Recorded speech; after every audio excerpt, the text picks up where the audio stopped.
ஓம் சாந்தி. இங்கு ஃப்ரெஷ்ஷான பழங்கள் கிடைக்கும் அப்படின்னு ஒரு போர்டு போட்டாருங்க. ஃப்ரெஷ்ஷான ஃப்ரூட்ஸ் சோல்ட் ஆர் ஹியர். அவருடைய ஃப்ரெண்டு வந்தார். இங்கே அப்படிங்கன்னு எழுத வேண்டிய அவசியம் என்ன? ஏன்னா இங்கே சுற்று வட்டாரத்தில் பல கடையே இல்லை, இது ஒன்று தான் இருக்குது. அப்போ இங்கே தானே கிடைக்கும், அதுக்கு எதுக்கு இங்கே எழுதணும் அப்படின்னாரு. அதனால் இங்கு அப்படிங்கிற வார்த்தையை அவர் எடுத்துட்டார். இன்னொருத்தர் வந்தார், சோல்டு விற்கிறீங்களா, விற்காமல் ஃப்ரீயாக கொடுப்பீங்களா, என்ன ஃப்ரீயில் யாராவது கொடுப்பாங்களா? அப்போ அவர் உடனே விற்கப்படும் அப்படிங்கிற வார்த்தையை எடுத்துட்டார். அப்புறம் இன்னொருத்தர் வந்தார், ஃப்ரெஷ் புதுசாக கிடைக்குதா, அப்போ பழசை விற்கிறியா நீ அப்படின்னு கேட்டார். அது தாஜா, ஃப்ரெஷ், புதுசு அப்படிங்கிற வார்த்தையும் அவர் எடுத்துட்டார். இன்னொருத்தர் வந்தார், பழமா, அதுதான் தூரத்தில் பார்த்தோன்னே தெரியுது பழக்கடைன்னு, அது எதுக்கு பழம் நம்ம மறுபடியும் ஒன்று எழுதணும்? அப்போ பார்த்தீங்கன்னா பழங்கிற வார்த்தையும் எடுத்துட்டார்.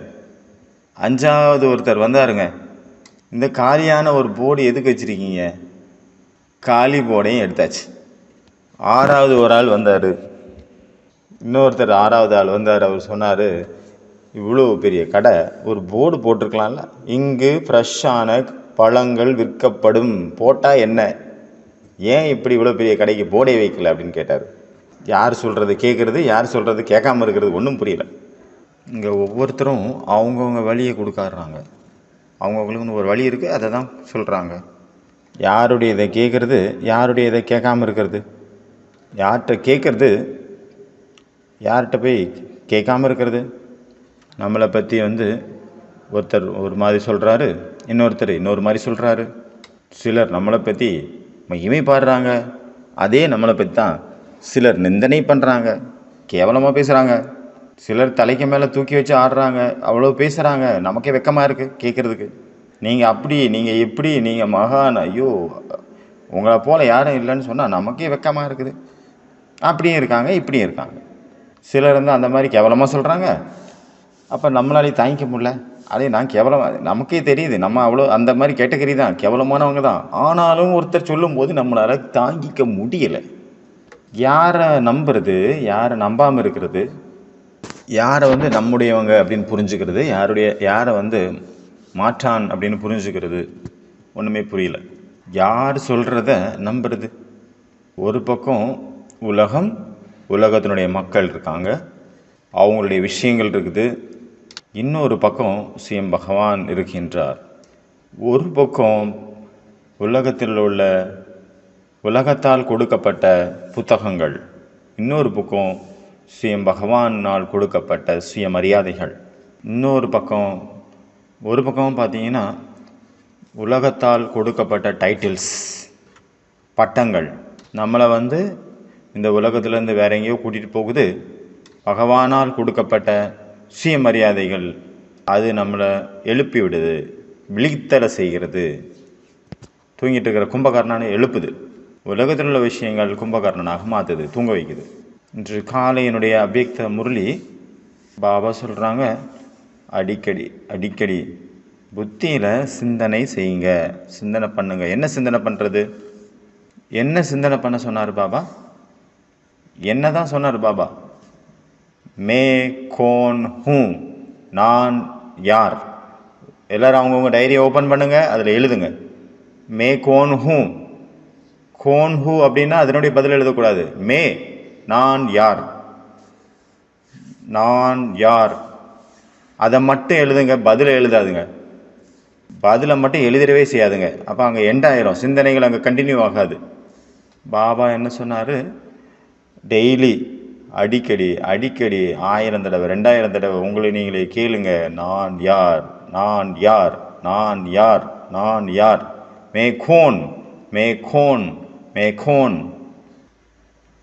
பதிலை எழுதிடவே செஞ்சிடாதுங்க. இந்த கேள்விக்கு பதில் கொடுத்துடவும் செய்யறாதுங்க.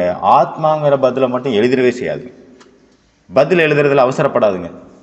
இந்த கேள்விக்கு மட்டும் இந்த நான் யார் அப்படிங்கிறது தேடுதல் வேட்டை. அதை பதில் கொடுத்தீங்கன்னா வேட்டை பாதியிலே நின்று போயிடும். இல்லைன்னா வேட்டை தொடங்குறதுக்கு முன்னாடி நின்று போயிடும். அதாவது தேடும் படலம், நான் யார் என்ற தேடலை நோக்கிய ஒரு பயணம். இன்றைக்கி நான் சக்ஸஸ் அப்படின்னுடைய ஒரு எக்ஸ்ப்ளனேஷன், ஒரு அழகான நல்ல ஒரு சூப்பரான எக்ஸ்ப்ளனேஷன் படித்தேன். இது வரைக்கும் நான் இந்த வெற்றி, அந்த சக்ஸஸ் அப்படிங்கிறதுனுடைய எக்ஸ்ப்ளனேஷன் நான் படித்ததே கிடையாது. அவ்வளோ நல்லா இருந்தது.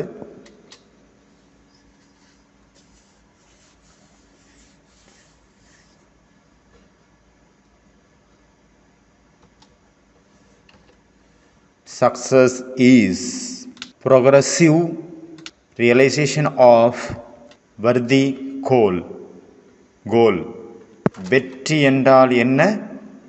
வெற்றி அப்படின்னா ஒரு தகுதியான மதிப்புமிக்க ஒரு இலக்கை நோக்கி தினம் தினம் உணர்ந்து முன்னேறுவது தான் வெற்றி. வெற்றி அப்படின்னா என்ன? வாழ்க்கையினுடைய மகான் லட்சியம் இருக்கின்றது. மகான் லட்சியம் ஒன்று நீங்கள் ஃபிக்ஸ் பண்ணிட்டீங்க. அந்த மகான் லட்சியத்தை கொஞ்சம் கொஞ்சமாக மெதுவாக முன்னேறி செல்வது நோக்கி, அதை நோக்கி, அதாவது ரியலைசேஷன் ப்ரொக்ரஸிவ் ஆஃப் வர்தி கோல். வெற்றிக்கான ஒரு எக்ஸ்ப்ளனேஷன், சின்ன ஒரு எக்ஸ்ப்ளனேஷன், ஆனால் அருமையான ஒரு எக்ஸ்ப்ளனேஷன். நம்ம என்ன லட்சியம் வச்சுருந்தாலும் சரி நம்மளுடைய வாழ்க்கையில், அதை நோக்கி கொஞ்சம் கொஞ்சமாக மெதுவாக நம்மளுடைய வாழ்க்கையினுடைய ஒரு அங்கமாக மாற்றி விடுவது தான் வெற்றி. அதுதான் வெற்றி. பாபா என்ன சொன்னார்? சிந்தனை பண்ணுங்க. நான் யார், நான் யார், நான் யார். என்னைக்குள்ள முரளி அது? 2008 முரளி. ரொம்ப நேரம் போயிடுச்சு, இன்னும் டைம் கம்மியாக தான் இருக்குது. 3 நாள் ஆனோடனே இன்னும் 2 நாளையில் ஒரு புது வருஷம் வரப்போகுது. அது வரக்கூடியது அவ்யக்த மாதமாக இருக்குது. நம்மளுடைய வாழ்க்கையினுடைய இந்த வாழ்க்கையில் எவ்வளோ பெரிய பாக்கியம் பாருங்கள். அந்த மாதிரி நேரத்தில் நம்மளுடைய மதுபன் அப்படிங்கிற பாவனமான தூய்மையான புண்ணிய பூமியில் இருக்கிறோம். நம்ம எவ்வளோ பெரிய பாக்கியம். அந்த நேரத்துக்கே இப்போ நேரம் இல்லை, அந்த மாதிரி ஆயிடுச்சு டைம்.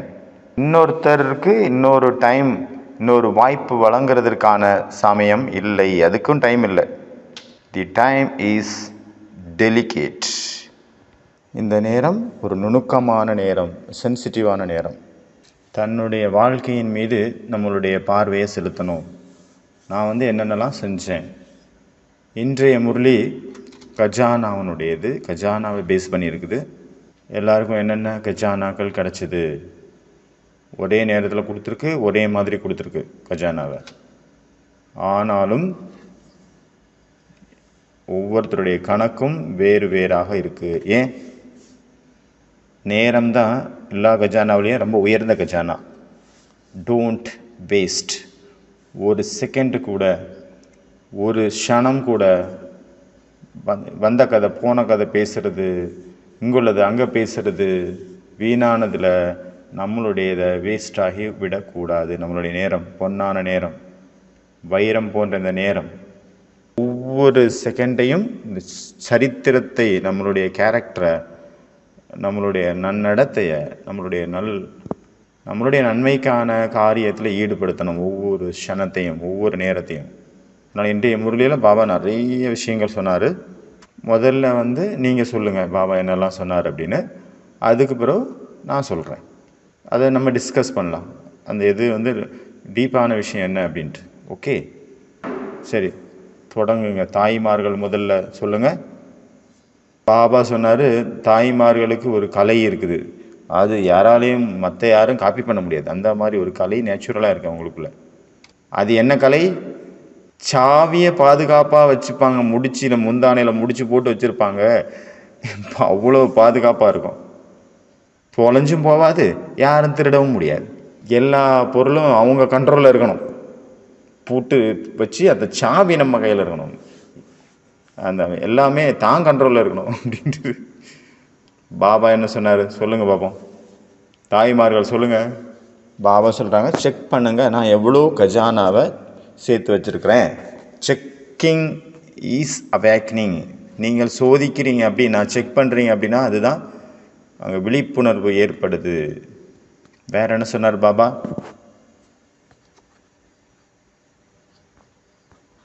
தன்னுடைய சித்திரக்காரராகுங்க, தன்னுடைய ஓவியராகுங்க, தன்னுடைய சித்திரத்தை உருவாக்குங்க. நீங்களே உங்களுடைய ஓவியத்தை வரைங்க.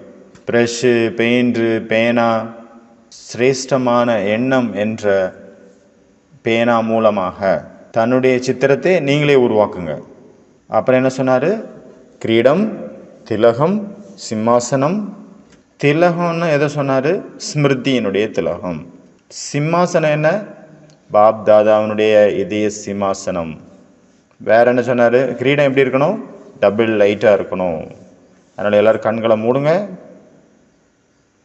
உங்களை நீங்களே பாருங்கள். நான் ஒரு சிம்மாசனத்தில் உட்கார்ந்துருக்கிறேன். பகவானுடைய இதய சிம்மாசனம் மிக மிக புனிதமானதாக, பவித்திரமானதாக, சுத்தமானதாக, பவித்திரமான ஆத்மாக்களால் தான் அங்கு அமர இயலும், உட்கார முடியும்.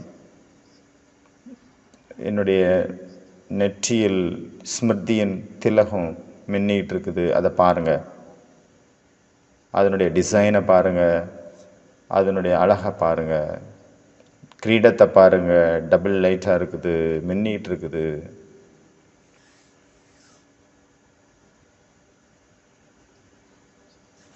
உங்களுடைய முகத்தை நீங்களே பாருங்கள், விஷுவலைஸ் பண்ணுங்கள், ஃபீல் பண்ணுங்கள். ராஜாவாக உட்காந்துருக்கிறேன், சுயராஜ்ய அதிகாரியாக நான் உட்கார்ந்துருக்கிறேன். டீட்டெயிலாக பாருங்கள்.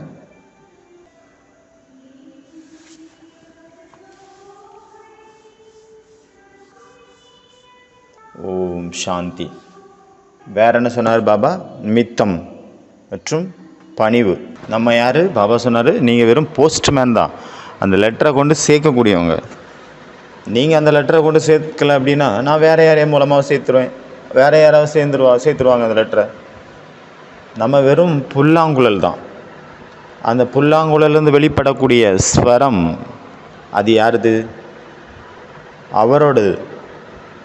நீங்கள் ஒரு யந்திரம்தான், மீடியம், சேனல், உபகரணம், ஒரு இன்ஸ்ட்ருமெண்ட், நிமித்தம், ஆப்பிளை வெட்டக்கூடிய ஒரு கத்தி மாதிரி. வேற என்ன சொன்னார்? 3 புள்ளிகள். என்னெல்லாம்? ஆனால் 3 புள்ளிகள் இன்றைக்கி இன்றைக்குள்ள முரளியில் சொல்லலை. 3 கணக்குகள் சொன்னார் இல்லையா? என்னெல்லாம் கணக்குகள் சொன்னார்? ரொம்ப நாளாக இதே பாயிண்ட் ரிப்பீட் ஆகிட்டுருக்கா.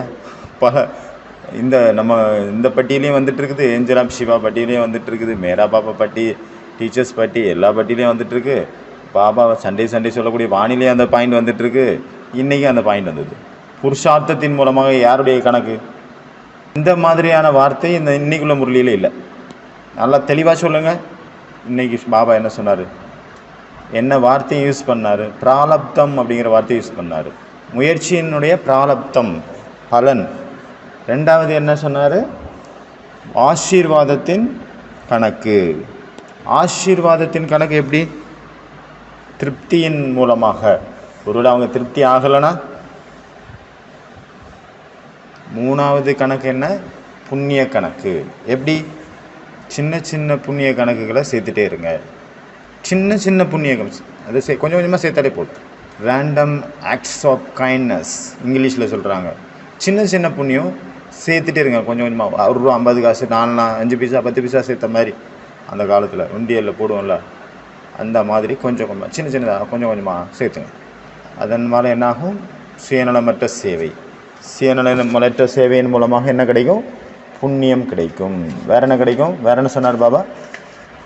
பகவானுக்கு எல்லா குழந்தைகளும் எப்படி தெரியுறாங்க? ராஜாக்களாக தெரியுறாங்க. சுயராஜ்ய அதிகாரி, விஸ்வராஜ்ய அதிகாரி. இது பகவானுடைய போதை. பகவானுக்கே போதை இருக்குது. வேற என்ன சொன்னார்? கவலையற்ற மகாராஜா. என்ன ஆகும்? எப்படி ஆகும்னு நினச்சா என்ன ஆகும்? என்ன சொன்ன? என்னது? தோத்தா, பச்சை கிளி. கிளி மாதிரி தோ தோ தோன்னு சொல்லக்கூடாது. என்ன சொன்னார்? காரணங்கிற வார்த்தையை கட் பண்ணிடுங்க, அதை நிவாரணத்தை பண்ணுங்க.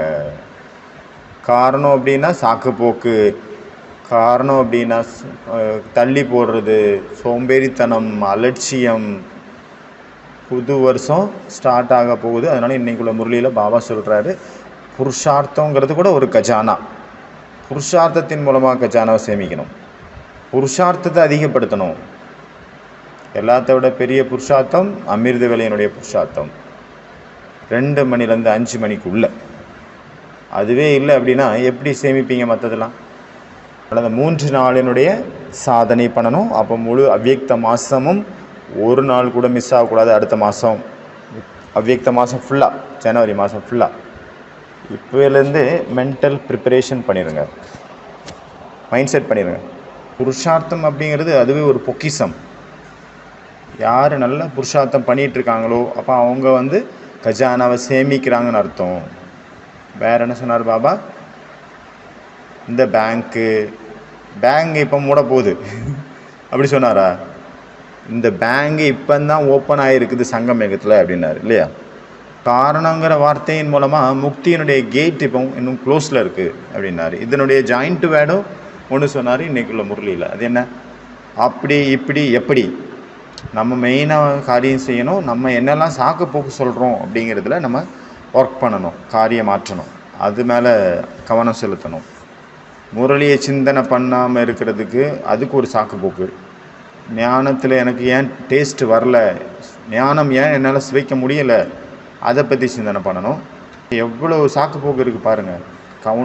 கணக்கு எடுத்தோம் அப்படின்னா நிறைய இருக்குது. உட்காந்து தபஸ்யா பண்ண முடியல, உட்காந்து யோகா பண்ண வரல. சிவனும் நானும் யோகா போயிட்டுருக்கு. ஆனால் நான் பாபா ரூம் பக்கமே போனதில்லை. சிவனும் நானும் அந்த யோகாவுக்காக அது ஒதுக்கப்பட்ட ஒரு ரூம் ஃபிக்ஸ் பண்ணியிருக்கேன். அதுக்குள்ளே நான் 1 மணி நேரம் கூட, ஒரு நாள் கூட, அரை மணி நேரம் கூட போகலை. அப்போ எவ்வளோ சாக்கு போக்கு. அதுக்கு ஒரு காரணம் வச்சுருப்போம் நம்மளே. குறைஞ்சது ஒரு நாளைக்கு 3 மணி நேரமாவது உட்காந்து யோகா பண்ணணும். 3 மணி நேரம் நான் தபஸ்யா பண்ணணும் டெய்லி அப்படிங்கிற ஒரு லட்சியம் வைங்க. குறைஞ்சது 3 மணி நேரம் ஒரு நாளைக்கு. அதில் காலையில் 2 மணி நேரம், சாயங்காலம் ஈவினிங் யோகாவில் 1 மணி நேரம். அதனால் இந்த ஒரு லட்சியம் வைக்கணும். டெய்லி நான் 3 மணி நேரம் தபஸ்யா பண்ணணும் அப்படின்னு. தபஸ்யா என்ன தபஸ்யா? இது உட்காந்து தபஸ்யா, நோ எக்ஸ்கியூசஸ். அங்கே அதுக்கான விதிவிலக்கே கிடையாது. இந்த விஷயத்தில் நடமாடிட்டே செய்வேன், நான் சமையல் பண்ணிகிட்டே செய்வேன் அப்படி கிடையாது. உட்காந்து செய்கிறதுக்கான லட்சியம் 3 மணி நேரம். இதில் கர்மயோகா கணக்கு இதில் வராது. கர்மயோகா வேறு தனியாக நீங்கள் பண்ணிக்கோங்க. ஒரு மிலிட்ரி குரூப்பு லீவில் போயிருந்தாங்க. லீவு போயிட்டு அவங்க என்றைக்கு ஆஜராகணுமோ அன்றைக்கி பார்த்தீங்கன்னா லேட்டாக எல்லாருமே லேட்டாக வர்றாங்க. அப்போ அவங்களுடைய சர்ஜன்ட் இன்சார்ஜ் இருந்தவர் சொல்கிறாரு, நான் ஒவ்வொருத்தரையும் தனித்தனியாக பார்க்குறேன் அப்படின்றாரு. ஒவ்வொருத்தரையாக தனித்தனியாக கூப்பிட்றாரு. அவருடைய கேபினில் ஒவ்வொருத்தர்ட்டையும் கேட்குறாரு, ஏன் லேட்டாக வந்தீங்க அப்படின்னு. அதுவும் 3 மணி நேரம் லேட்டு. ஏன்? அவர் சொல்கிறாரு, என்கிட்ட காரணம் இருக்குது, நான் சொல்ல முடியும், என்னால் சொல்லட்டா அப்படிங்கிறாரு. அப்போ அவர் சொல்கிறாரு, நான் என் வீட்டிலேருந்து நான் டைமுக்கு தான் கிளம்புனேன். கிளம்பி வந்தால் பஸ் மிஸ் ஆயிடுச்சு. பஸ் மிஸ் ஆனதுனால நான் லிஃப்ட்டு வாங்க வேண்டியதாக இருந்தது. அங்கே யாருமே இல்லை. ஒரு வயசான பாட்டி அவங்க மாட்டு வண்டியில் போயிட்டு இருந்தாங்க. அவங்களுடைய மாட்டு வண்டியில் ஏறி நான் சேர்ந்துருக்கேங்க 3 மணி நேரம் லேட். அதனால ஏன்னா மாட்டு வண்டி வேகமாக போகலை, ஸ்லோவாக போச்சு. அதனால் எனக்கு லேட் ஆகி போச்சு. 1 மணி நேரத்தில் வர வேண்டியது 3 மணி நேரம் ஆயிடுச்சு. அவர் சொல்கிறாரு, சர்ஜன் சொல்கிறாரு, ஓகே, சரி ஓகே, அப்படி தான் நடக்கும். அடுத்த ஆளை கூப்பிட்றாரு. அவர் சொல்கிறாரு, நீ ஏன் லேட்டாக வந்த அப்படின்னு கேட்குறாரு. அவர் சொல்கிறாரு, நான் எனட்டையும் காரணம் இருக்குங்க, நான் சொல்லுவேன். நான் கரெக்டாக டைமுக்கு தான் வீட்டிலேருந்து கிளம்புனேன். பஸ் மிஸ் ஆகிடுச்சு. பஸ் ஸ்டாண்டில் வரும்போது வழியில் எந்த ஒரு வண்டியும் கிடைக்கல. எனக்கு ஒரு மாட்டு வண்டியும் போயிட்டு இருந்தது. அதில் ஒரு பாட்டி உட்காந்துருந்தாங்க. அவங்க எனக்கு கருணை கூர்ந்து லிஃப்ட்டு கொடுத்தாங்க. அதனால் சேர்றதுக்கு லேட் ஆகிடுச்சு. ஓகே. 3வது ஆளை கூப்பிட்றாரு. 3வது வராரு. நீ ஏன் லேட் பண்ண அப்படின்னா அதே சேம் கதை. 4வது வராரு. அவரும் அதே சேம் ஸ்டோரி. 5வது ஆள் வரவரும் சேம் அதே ஸ்டோரி ரிப்பீட் பண்ணுறாரு. அப்புறம் கடைசியாக ஒருத்தர் வராரு. அவர் வரும்போது பாஸுக்கு கோபம் கொப்பளிக்க வெட்டிக்க வேண்டிய நேரம். அவர்கிட்ட கேட்குறாரு, ஓ நீயும் லேட்டாக வந்திருக்கிறியா அப்படின்னு. அப்புறம் அவர் சொல்கிறாரு, உன்னுடைய பஸ்ஸு கண்டிப்பாக மிஸ் ஆகிருக்கமே அப்படின்னு கேட்குறாரு இவர். அவர் சொல்கிறாரு, ஆமாம் ஆமாம் உண்மையிலே அப்படிங்கிறாரு. உனக்கும் லிஃப்ட்டு யார்கிட்டையாவது கேட்க வேண்டிய நிலைமை வந்திருக்குமே அப்படிங்கிறாரு. அவர் சொல்கிறார், பில்குல் ஆமாம் ஆமாம் அப்படின்னு. உனக்கும் அப்போ ஒரு மாட்டு வண்டியில் ஒரு அம்மா ஒன்று ஏற்றி கொண்டு வந்திருப்பாங்களே அப்படின்னாரு. அவர் சொல்கிறார், இல்லை அப்படின்றாரு. அவர் சொல்கிறார், எனக்கு கார் லிஃப்ட் கிடச்சிதுங்க லேட்டஸ்ட்டு. சரி அப்போ ஏன் லேட்டு அப்படின்றாரு. அவர் சொல்கிறாரு, என்ன ஏன் லேட் அப்படின்னா, ரோடெல்லாம் ஒரே மாட்டு வண்டி, 15 மாட்டு வண்டி, ஒரே அம்மாக்கள் தான் ஓட்டிகிட்டு போயிட்டு இருந்தாங்க. அப்போ எப்படி வண்டி போகிறதுக்கு வழி இல்லை, மாட்டு வண்டியே போயிட்டுருக்கு, அதை ஓவர்டேக்கும் பண்ண முடியல, சின்ன ரோடு, அதனால அதுக்கு பின்னாடியே பொறுமையாக வந்ததுனால லேட் ஆகி போச்சு. ரோடு ஃபுல்லாக பார்த்தீங்கன்னா மாட்டு வண்டி, 15 மாட்டு வண்டி போகுது வரிசையாக. அதனால் சாக்கு போக்குக்கு எவ்வளோ சாக்கு போக்கு பாருங்கள். அமிர்த வேலையை சக்திசாலியாக ஆக்கணும் அப்படின்னா, சக்திசாலி ஆக்கணும்னு நீங்கள் விரும்பினீங்கன்னா எல்லா காரணங்களையும் ஒரு பக்கம் வச்சுருங்க. காரணங்கிறத கொண்டே வராதுங்க. என்ன வேணாலும் காரணம் இருக்கலாம், இருந்துட்டு போட்டோம். உங்களுடைய முழு நாள் தினச்சரியாவை மேலே கீழே ஆக்கினாலும் பரவாயில்ல, உங்கள் மத்தியானம் தூங்குவீங்களா அதை கட் பண்ணாலும் பரவாயில்ல.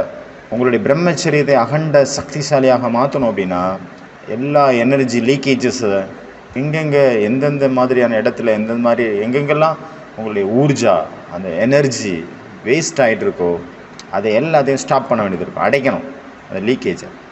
எல்லாத்தோட ரொம்ப அதிகமாக நம்ம கண்கள் மூலமாக தான் வேஸ்ட் ஆகுது நம்மளுடைய ஊர்ஜா, ஆற்றல், எனர்ஜி, சக்தி. அதனால் எல்லா யோகிகள், தபஸ்விகள், சந்நியாசிகள், பிக்ஷுக்கள், கிறிஸ்டியன் மங்ஸு, அவங்களுக்கெல்லாம் ஒரே ஒரு காரணம் தான் சொல்கிறாங்க. கன்னியாஸ்திரிகள் எல்லாருமே உங்களுடைய கண் பார்வை கீழே, டவுன், நசர் நீச்சே, கண்கள் கீழ் நோக்கி இருக்கணும், கீழே தான் பார்க்கணும். லக்ஷ்மண் மாதிரி சீதாவனுடைய மெட்டி தான் அவருக்கு தெரியும், காலை தான் பார்க்குறாரு சீதை. அவர் சீதாவனுடைய கண்ணை பார்த்ததே இல்லை லக்ஷ்மணன். அதே போல் அவங்கள பார்த்தீங்க அப்படின்னா அவங்களுடைய சிந்தனைகள் ஓடும். நீங்கள் முழு அந்த நக்கீர் லேக்கையும் நீங்கள் சுற்றி வாங்க, நோண்டபில் இருக்குல்ல, ஆனாலும் உங்கள் கண்ணு கீழ் நோக்கி இருக்கணும். கீழ் நோக்கியவாறே நடந்து வாங்க, 3 ரவுண்டு வாங்க. யார் வராங்க, யார் போகிறாங்க, என்ன நடக்குது எதுவுமே பார்க்கக்கூடாது. யார் என்ன ட்ரெஸ் போட்டிருக்காங்க, யார் எந்த மாதிரி நகை போட்டிருக்காங்க, கருப்பாக இருக்கிறாங்க, வெள்ளையாக இருக்கிறாங்களா, ஆணா பெண்ணா. ஏன்னா நக்கீலேக்கில் பார்த்துருக்குறோம், ரொம்ப மாடர்னாக இருப்பாங்க எல்லோரும். மாட்டு வண்டி இருக்குதா, அம்மாக்கள் இருக்காங்களா, யார். இதில் சிலருக்கு பிடிக்காமல் போகலாம். நிறைய பேர் நினைப்பாங்க பயங்கர அகங்காரி போல் அப்படின்னு, அகங்காரம் பிடிச்சவன் அப்படின்னு நினைக்கலாம். அவங்க ரொம்ப ரூடாக தெரியலாம் நம்மளை பார்க்கும்போது அவங்களுக்கு. சரி, நமக்கு தெரிஞ்சவங்களாக இருந்தாலும் அவங்க ஓம் சாமி சொல்கிறாங்கன்னா நம்மளும் ஓம் சாமி சொல்லலாம், ஸ்மைல் பண்ணலாம். அவங்களுக்கையும் பார்க்காம கமந்தே போகிறோம் அப்படின்னா அவங்க அகங்காரின்னு நினச்சிப்பாங்க. என்ன திமிரப்பாரு அப்படின்னு கூட நினைப்பாங்க, கண்டுக்கவே இல்லை அப்படின்னு நினைப்பாங்க. ஆனால் கண் கீழே இருக்கணும், பார்வை கீழே இருக்கணும். இது கூட ஒரு சாதனை, இது ஒரு பயிற்சி, அபியாசம். ஒரே நாளில் நடக்கக்கூடிய காரியம் கிடையாது இது. அதனால் கொஞ்சம் கொஞ்சமாக செய்யுங்க, கொஞ்சம் கொஞ்சமாக. இங்கேருந்து ரூம் வரைக்கும் போகிறீங்க, வழி தெரியும், யாருடைய முகத்தையா பார்த்தோன்னே என்ன ஆகுது, அங்கே சிந்தனைகள் ஆரம்பிக்குது. அவருடைய முழு ஹிஸ்ட்ரியும் நம்ம முன்னாடி பறந்து விரிந்து முன்னாடி நிற்குது. இவர் யார் அப்படிங்கிற எல்லா டீட்டெயிலும் வந்தது. சர்ச்சிங் கூகுள் கூட கொஞ்சம் டைம் எடுக்கும். சர்ச் இன்ஜின் மிஷினு டீட்டெயில் நம்ம ஒன்று கொடுத்தோம் அப்படின்னா அதை விட ஃபாஸ்ட்டாக அங்கே ரிசல்ட் பிரிண்ட் எடுக்க வேண்டியதான் பாக்கி, மீதியெல்லாம் வந்துடுதுங்க. இவர் இந்த ஊர், இந்த பேர், இந்த பண்ணியிருக்காரு, இந்த இதில் வந்திருக்கிறாரு, இப்போ இங்கே இருக்காரு, எல்லா டீட்டெயிலும் வந்துடுது நம்ம ஒரு செகண்டில். நம்ம ஆளா வேற ஆளா, நான் பிகேவா நான் பிகேவா, கருப்பா வெள்ளையா, இந்தியனா அவுட் மற்ற கண்ட்ரியா, வெள்ளை நாடா கருப்பு நாடா, ஆப்பிரிக்காவா அமெரிக்காவா அண்டார்டிகாவா, எல்லாம் தெரிஞ்சு போயிடுது. எல்லா டீட்டெயிலும் நம்ம முன்னாடி உடனே வந்துடுது. எதிரியா நண்பனா, ஏதோ ஒரு படம் பார்க்குறீங்க, ஏதோ பிக்சர்ஸு மாட்டியிருப்பாங்க, அது பார்க்குறீங்க, போஸ்டர்ஸ் பார்க்குறீங்க, பார்த்து என்ன பண்ண போகிறோம் நம்ம. சாதனை அப்படிங்கிறது என்னது, கண் லுக்கு, பார்வை அப்படிங்கிறது கீழே இருக்கணும். சரி, ஸ்பீச் பண்ணுறீங்க, முரளி பிடிக்கிறீங்க, கோர்ஸ் கொடுக்குறீங்க, அப்போ கண் பார்க்க தான் செய்யணும். ஆத்ம திருஷ்டியாக இருக்கணும். அது கூட அங்கே நீங்கள் கண்ணை கீழே பார்க்கக்கூடாது. ஸ்பீச் பண்ணும்போது, கோர்ஸ் கொடுக்கும்போது, கிளாஸ் எடுக்கும்போது அங்கே லுக் டவுனாக இருக்கக்கூடாது. லுக் அப்பு இல்லை, look straight. I to eye contact தான் பவர்ஃபுல்லான கிளாஸாக இருக்கும். அதனால் கண்களுக்காக, அந்த பார்வைக்காக ஒரு செக்யூரிட்டியை போடுங்க. இந்த கண்கள் ரொம்ப ஏமாத்துது. ராத்திரி பகல் நம்ம எல்லாம் உயர்ந்த விஷயங்களை பேசுகிறோம், மானத்தினுடைய விஷயத்தை பேசுகிறோம். ஆனால் ஜெய் கிருஷ்ணமூர்த்தி அப்படிங்கிறவர் அவருடைய ஸ்பீச்சில் ஒரு எக்ஸாம்பிள் கொடுத்தாரு. 2 பேர் காரில் போயிட்டுருக்காங்க. ஒருத்தர் ஓட்டிகிட்ருக்கிறாரு, ஒருத்தர் உட்காந்துருக்கிறாரு. பேசிகிட்டே போயிட்டுருக்குறாங்க. திடீர்னு ஒரு மிருகம் நடுவில் கிராஸ் பண்ணுது. அது இடிச்சிருது. வண்டி அந்த ஒரு மிருகத்தை இடிச்சிருது. மிருகம் செத்து போயிடுது. ஆனால் இவங்க பேசிகிட்டு இருக்கிறாங்க, எப்படி நம்ம விழிப்புணர்வோடு எப்பொழுதும் இருக்கிறது, அந்த மாதிரி ஒரு விஷயத்தை பற்றி சிட்சாட் பண்ணிகிட்டு இருக்காங்க. கலந்துரையாடல் பண்ணிவிட்டு வண்டி ஓட்டிகிட்டு போயிட்டு இருந்தாங்க. டாபிக் என்ன? நிரந்தரமாக விழிப்புணர்வில் எப்படி இருப்பது. நம்மளுடைய லாங்குவேஜ் என்ன? நிரந்தரமாக சோமானில் எப்படி இருப்பது, நிரந்தரமாக ஆத்மவிமானியாக எப்படி இருப்பது. சோமானை எழுதுறதுனால, டைப் பண்ணும்போது, சொல்லும்போது நம்மளே அந்த சோமானில் இல்லை. முக்தி தாத்தா ஆகணும் அப்படின்னார்ல, முக்தியை வழங்கக்கூடிய வள்ளல் ஆகணும். மற்றவங்களுக்கு வள்ளல் ஆகிறதுக்கு முன்னாடி தன்னை தானே காரணத்திலேருந்து முக்தி பண்ணணும் அப்படின்னாரா. வேற என்ன சொன்னார்? பகவானுடைய குழந்தை சாதாரண பிரஜையா? நல்லாவா இருக்கு? பக்தர்களுடைய கூக்குரல் உங்களுக்கு கேட்கலையா அப்படின்னு சொன்னார் இல்லையா. வேற என்ன சொன்னார்? நடக்கிற கலை முடிஞ்சு போச்சு, இப்போ பறக்கிறதுக்கான நேரம். மாயா டிஸ்டர்ப் பண்ணுறதுக்கு வரத்தான் செய்யும், ஆனால் நம்ம டிஸ்டர்ப் ஆகக்கூடாது. மாயா ஏதாவது ஒரு மனிதர் மூலமாக வரும், ஏதாவது சூழ்நிலை மூலமாக வரும். இந்த முரளியில் ஒரு நல்ல சூப்பரான ஒரு வாக்கியம், கவலையில்லாத மகாராஜர், கவலையில்லாத சக்கரவர்த்தியினுடைய எண்ணங்கள் டேஸ் டேஸ் டேஸ் சொன்னார். அதனால் உங்களுடைய டைரி இப்போ மீண்டும் ஓப்பன் பண்ணுங்கள். எல்லாருமே டைரி ஓப்பன் பண்ணுங்கள், எழுதுங்க. என்ன நடந்து கொண்டிருக்கின்றதோ அது ரொம்ப நல்லது, ரொம்ப நன்றாக நடந்து கொண்டிருக்கின்றது. என்ன நடந்துகிட்ருக்கோ அது ரொம்ப நல்லது. என்ன நடக்க போதோ அது இன்னும் ரொம்ப நல்லா நடக்கும். எல்லோரும் எழுதுங்க. யார்கிட்ட டைரியிலையும் அவங்க மொபைலில் எழுதுங்க, மெதுவாக எழுதுங்க. என்ன நடந்து கொண்டிருக்கின்றதோ அது ரொம்ப ரொம்ப நல்லது. என்ன நடக்க போதோ அதுவும் ரொம்ப ரொம்ப நல்லது. என்ன நடந்து முடிஞ்சிச்சோ அதுவும் ரொம்ப நல்லது. இனிமேல் என்ன நடக்க போதோ அது ரொம்ப ரொம்ப ரொம்ப நல்லது. என்ன நடந்ததோ அது ரொம்ப ரொம்ப நல்லது.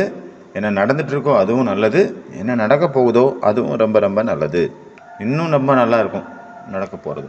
நம்மளுடைய எழுதுகிறோம் அப்படின்னா, எழுதும்போது நம்மளுடைய கைகள் மூலமாக, அந்த பேனா மூலமாக, அந்த ஊர்ஜா, அந்த எனர்ஜி, அந்த எழுதுகோள் மூலமாக அந்த வாக்கியத்தில் போய் உட்காந்துருது அந்த எனர்ஜி. அதை யார் எடுத்து படிக்கிறாங்களோ அவங்க படிக்கும்போது, இப்போ நம்ம அதை டச் பண்ணோம், அந்த நோட்டை அதில் நம்ம எழுதணும்.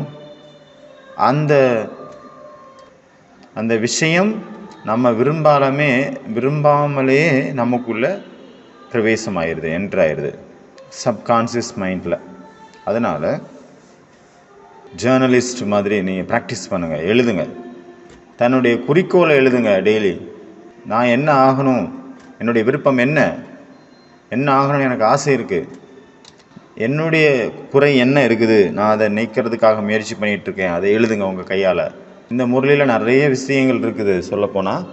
ஆனால் நம்ம 10 விஷயங்களை மட்டும் பார்ப்போம். ஓகே, இந்த 10 விஷயங்கள் எதுக்கு அப்படின்னா, நம்மளுடைய கஜானாவை சேமிப்பு செய்வதற்காக. கஜானாக்களை சேமிப்பு செய்கிறதுக்கான 10 விஷயங்களில் முதல் விஷயம் நிமித்தம் மற்றும் பணிவு, நிமித்தம் மற்றும் நிர்மான். ஃபஸ்ட்டு பாயிண்ட் இது. அந்த 10 விஷயத்தையும் எழுதி வச்சுக்கோங்க டைரியில். இது கஜானாக்களை அதிகப்படுத்துறதுக்கான பாயிண்ட்ஸ். ஓகே, சப்கான்சியஸ் மைண்டு வரைக்கும் நமக்குள்ளே அதை புகுத்தணும். அந்த விஷயத்தை அதை நம்ம யோசிக்கிறதுனால, பேசுகிறதுனால உள்ள சப்கான்சியஸ் மைண்டுக்குள்ளே போகாது. அதை எழுதணும். எழுதும்போது தான் சப்கான்சியஸ் மைண்டில் உள்ளே போகுது. அதை பற்றி யோசிக்கிறதுனால, சிந்தனை பண்ணுறதுனால நிமித்தம், நான் நிமித்தம். நம்மளுடைய ஃபுல் சேவையும் பார்க்கணும். நம்மளுடைய சேவை, நமக்கு என்னெல்லாம் சேவை பண்ணிகிட்டு இருக்கோமோ அந்த சேவையை நம்ம செய்யலை அப்படின்னா வேறு யாராவது செய்வாங்க. நம்ம வெறும் நிமித்தமாக்கப்பட்டிருக்கோம், அவ்வளோதான். நிறைய பேர் சொல்லுவாங்க, நான் இல்லைன்னா இந்த வேலை எப்படி நடக்கும், நான் இல்லைன்னா என்ன பண்ணுவாங்க. பாபான்னு சொல்ல, நீங்கள் இல்லைன்னா இன்னும் ரொம்ப நல்லா நடந்திருக்கும். உங்களுடைய பாக்கியத்தை உருவாக்குறதுக்கு நீங்கள் நிமித்தமாக இருக்கீங்க, இல்லைன்னா வேற ஒருத்தவங்க ஆயிருப்பாங்க. உங்களுக்கு பாக்கியம் வரணும்னு இருக்குது, அதனால் நீங்கள் அந்த இடத்துல நிமித்தமாக இருக்கிறீங்க. அப்போ உங்களுக்கு என்ன அகங்காரம்? அதில் எந்த விஷயத்தில் உங்களுக்கு எதுக்கான அகங்காரம்? என்னெல்லாம் கொடுத்தாரோ அவர் தான் கொடுத்தாரு. கொடுத்தவர் எப்போ வேணாலும் எடுக்கவும் முடியும். கொடுத்தவனே எடுத்துக்கொண்டாண்டின்னு ஒரு பாட்டு இருக்கிற மாதிரி அவர் எடுத்துக்கவும் முடியும். அதனால் ஒரு நன்றி உணர்வு இருக்கணும் கண்டிப்பாக. ஏன்னா பரமாத்மா உங்களுக்கு இந்த ஒரு பொன்னான வாய்ப்பை வழங்கியிருக்கிறார் அப்படின்னா அப்போ உங்களுடைய பாக்கியத்தை நீங்கள் உயர்வாக மாற்றுறதுக்கான ஒரு வாய்ப்பு கிடச்சிருக்கு இந்த சேவை மூலமாக அப்படிங்கிற ஒரு நன்றி உணர்வு இருக்கணும். நீங்கள் சென்டர் இன்சார்ஜ் ஆகிட்டீங்களா, டிபார்ட்மெண்ட் இன்சார்ஜ் ஆகிட்டீங்களா, இல்லை ஏதாவது கம்பெனியில் இன்சார்ஜ் ஆகிட்டீங்களா, எல்லாமே பாபா உங்களுக்கு ஒரு வாய்ப்பு கொடுத்துருக்குறாரு. உங்களுடைய நிமித்தம் அப்படின்னா அவங்களுக்கு ஒரு பொன்னான வாய்ப்பு, சேமிப்பு கணக்கை அதிகப்படுத்துறதுக்கான வாய்ப்பு. நீங்கள் யாருக்கும் நன்மை செய்யலை, உங்களுக்கு தான் நன்மை நடந்துகிட்ருக்கு அப்படிங்கிற நன்றி உணர்வு இருக்கணும் முதல்ல. ஹிந்தியில் சொல்கிறாங்க சுக்ரானா, சுக்ரானா அபியாஸ், கிராட்டிடியூட் ப்ராக்டிஸ். அதனால் சுக்ரானா ப்ராக்டிஸ் பண்ணணும். என்ன ப்ராக்டிஸ்? நன்றி உணர்வின் பயிற்சி. காலையில் முரளி அந்த கிளாஸில் பிரதர் சொல்லிகிட்டு இருந்தார், நீங்கள் யாரெல்லாம் உங்களுக்கு நன்மை செஞ்சுருக்காங்களோ அவங்கள எல்லாரையும் நினச்சி பாருங்கள், நன்றி சொல்லுங்கள்.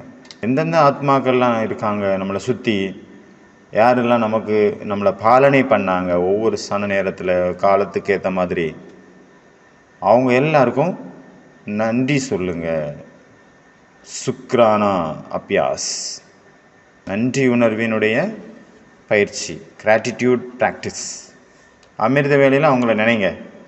யாரெல்லாம் எந்த மாதிரியான விஷயத்தில் புருஷார்த்தம் உங்களுக்கு ஹெல்ப் பண்ணாங்க, இல்லை புருஷார்த்தம் பண்ண வச்சாங்க, ஞானம் யோகம், ஞான யோகத்தில் நம்மளை முன்னாடி கொண்டு போனவங்க யார், சொல்ல வேண்டிய அவசியம் இல்லை. ஆனால் மனசுக்குள்ளே போய் சொல்லணும்னு அவசியம் இல்லை, மனசுக்குள்ளே அவங்களுக்கு நன்றி சொல்லுங்கள், ஆசீர்வாதம் கொடுங்க, அவங்களுக்கு நல்ல உணர்வுகள் கொடுங்க.